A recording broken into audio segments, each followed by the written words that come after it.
Islamic Research Center.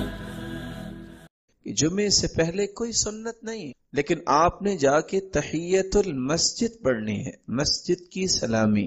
Sleek الغطفانی رضی اللہ تعالی عنہ، یہ صحابی مسجد میں تشریف لائے جمعے کے دن اور بیٹھ گئے.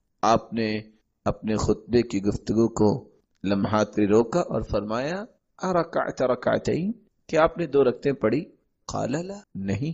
فرمایا قم فرکع رکعتین، کھڑے ہو جاؤ اور 2 رکعتیں. تو جمعے کے دن یا ویسے بھی انسان مسجد میں جاتا ہے تو جیسے آپ نے سنا اذا دخل احدکم المسجد فلا يجلس حتى يصلي ركعتين، جب تم میں سے کوئی مسجد میں جائے تو 2 رکعتیں پڑھنے کے بغیر مسجد میں نہ بیٹھے.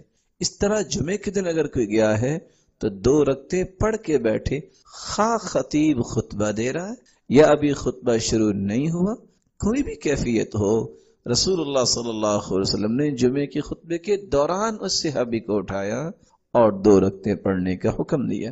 لیکن 8واں ادب یہ ہے ثم صلی ما قدر له، کتنی رکعتیں پڑھے؟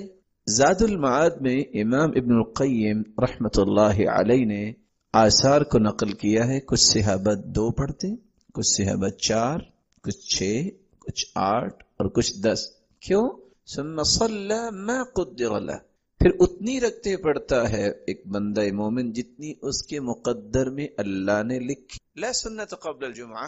زاد المعاد میں ایک چھوٹا سا باب پیش کیا گیا ہے کہ جمعے سے پہلے کوئی سنت نہیں ہے، لیکن جتنا وقت میں میسر آئے، آپ 2 سے 10 رکعتیں پڑھنا چاہتے ہیں آپ پڑھ سکتے ہیں، اور رسول اللہ صلی اللہ علیہ وسلم کے صحابہ نے پڑھی بھی ہیں.